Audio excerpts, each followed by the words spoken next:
অধিকাংশ সম্ভবত আমি খুব বাংলা ভাষা শুনি না, কোনো ব্যক্তি যদি আল্লাহ রব্বুল আলামিনের প্রতি সুধারণা না রেখে মৃত্যুবরণ করে, সেটা খারাপ মৃত্যুর লক্ষণ। আল্লাহ রব্বুল আলামিনের প্রতি আপনার মৃত্যু অবধি ভালো ধারণা রাখতে হবে। মৃত্যু অবধি ভালো ধারণা কি অথবা সুধারণা কি একটু বলে যাচ্ছি। যে অনেক মানুষ আছে আমাদের সমাজে, আমি নিজেও দেখেছি এরকম অনেক মানুষকে, আল্লাহ কি আমার ক্ষমা করবে? না। আমার যে পাপ, এগুলা থেকে কি ক্ষমা হইব? না। আমরা তো জাহান্নামী, এরকম বলে। আমরা জান্নাতে যাওয়ার আশা করি না, এরকম বলে। খারাপ ধারণা আল্লাহ রব্বুল আলামিনের প্রতি। আল্লাহ রব্বুল আলামিন ওরা ক্ষমা করতে পারে না, ওর ধারণা এমন। আল্লাহ রব্বুল আলামিন ওকে দিতে পারে না, ওর ধারণা এমন যে রিজিকের কমতি আছে, আর কত চামো আল্লাহর কাছে, আর চাওয়ার কিছু নেই। আল্লাহর কাছে কি চামো, অভাবই মিটে না। ভালো ধারণা নেই আল্লাহর প্রতি। অসুস্থ, এই রোগ থেকে আর কে ভালো করবো, আর কেউ, আর এটা থেকে ক্যান্সার হয়ে গেছে, আর বাঁচুন না। তার আল্লাহর প্রতি সুধারণা নাই। আল্লাহ রব্বুল আলামিন তোমাকে সুস্থ করতে পারে। আল্লাহ রব্বুল আলামিনের প্রতি সুধারণা আল্লাহ রব্বুল আলামিন তোমাকে সন্তানাদি দিতে পারে। আল্লাহ রব্বুল আলামিনের প্রতি সুধারণা আল্লাহ রব্বুল আলামিন তোমার ইলমের রিজিক দিতে পারে। আল্লাহ রব্বুল আলামিনের প্রতি সুধারণা আল্লাহ রব্বুল আলামিন তোমার টাকা পয়সায় রুটি রুজিতে বরকত দিতে পারে। আল্লাহর প্রতি সুধারণা আল্লাহ রব্বুল আলামিন তোমাকে চিরবসন্তের জান্নাত দিতে পারে।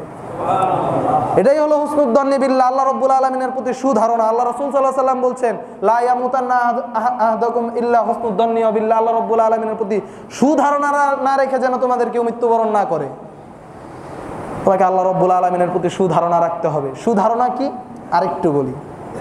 আল্লাহ রব্বুল আলামিনের প্রতি সুধারণা কি? মূসা আলাইহিস সালাম ফেরাউন যখন ধাওয়া দিলেন দলবল নিয়ে, মূসা আলাইহিস সালাম সাগরের পারে চলে গেলেন।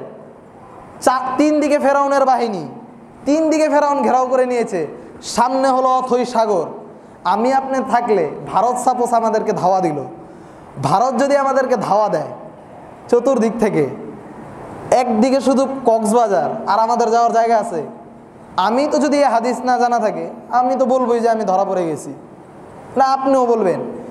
কিন্তু মূসা আলাইহিস সালামকে যখন তার সঙ্গী সাথীরা বলল, যখন ফেরাউন তাকে ঘিরে ফেললো, তখন মূসা আলাইহিস সালামের সঙ্গী সাথীরা বলল, কথাটা খুব মনোযোগ সহকারে শুনুন, কথাটা খুব মনোযোগ সহকারে শুনুন। তার সাথীরা বলছে, ইন্না লামুদরাকুন, হে মূসা আমরা তো ধরা পড়ে গেলাম। মূসা আলাইহিস সালাম বলছে, মূসা আমরা তো ধরা পড়ে গেলাম, ফেরাউনের বাহিনী ধরে ফেলেছে। মূসা আলাইহিস সালাম বলছে যে, কাল্লা, কখনো নহে, ইন্না রব্বি লাসায়াহদিন, নিশ্চয়ই আমার রব আমাকে পথ দেখাবে। কখনো নহে। তুমি বলতে পারো যে আমি ধরা পড়ে গেছি, তোমার ধারণা এটা আমি ধরা পড়ে গেছি, তোমার ধারণা আল্লাহ দিতে পারে না, তোমার ধারণা আল্লাহ রব্বুল আলামিন সুস্থ করতে পারে না, তোমার ধারণা আল্লাহ রব্বুল আলামিন তোমার অভাব মেটাতে পারে না, কিন্তু আমার রব অবশ্যই এটা দিতে পারেন। এটাই হলো আল্লাহ রব্বুল আলামিনের প্রতি সুধারণা। তিনি বলছেন, কাল্লা, কখনো নহে, ইন্না রব্বি লাসায়াহদিন, আমার রব আমাকে পথ দেখাবে। সুবহানাল্লাহি ওয়া বিহামদিহি। কাল্লা কখনো নহে, তার ধারণাটা কত দৃঢ়।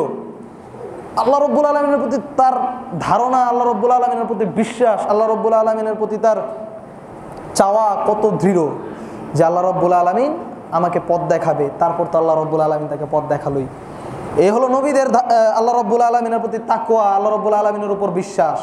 যখন গারে সওরের মধ্যে আল্লাহ রাসূল সাল্লাল্লাহু আলাইহি ওয়াসাল্লাম এবং আবু বকর রাদিয়াল্লাহু তাআলা আনহু, মক্কার কুফফাররা যখন ঘিরে ফেলেছে, মক্কার কুফফাররা যখন একেবারে ধরে ফেলবে অবস্থা, আবু বকর রাদিয়াল্লাহু তাআলা আনহু বলছে, হে নবী আমরা তো মনে হয় ধরা পড়ে যাব, নবী আমরা তো মনে হয় ধরা পড়ে যাব। সাধারণ মানুষের ধারণাটাই এমন।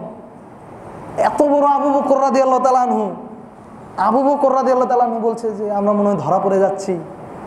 আর আল্লাহ রাসূল সাল্লাল্লাহু আলাইহি সাল্লাম বলছে যে না, ইন্না কি আমার রব আমার সাথে আছে, যে ইন্নাল্লাহা মা'ানা, আমার রব আমার সাথে আছে। কারণ আল্লাহ রব্বুল আলামিনের প্রতি ধারণা, সুধারণা কত বেশি। সুতরাং আমাদের যেন প্রত্যেকটা সময়, জীবনের প্রত্যেকটা মুহূর্তে আল্লাহ রব্বুল আলামিনের প্রতি সুধারণা থাকে। মৃত্যু অবস্থায় যেন আল্লাহ রব্বুল আলামিনের প্রতি আমাদের কোনো ক্রমেই কুধারণা না আসে। তারপর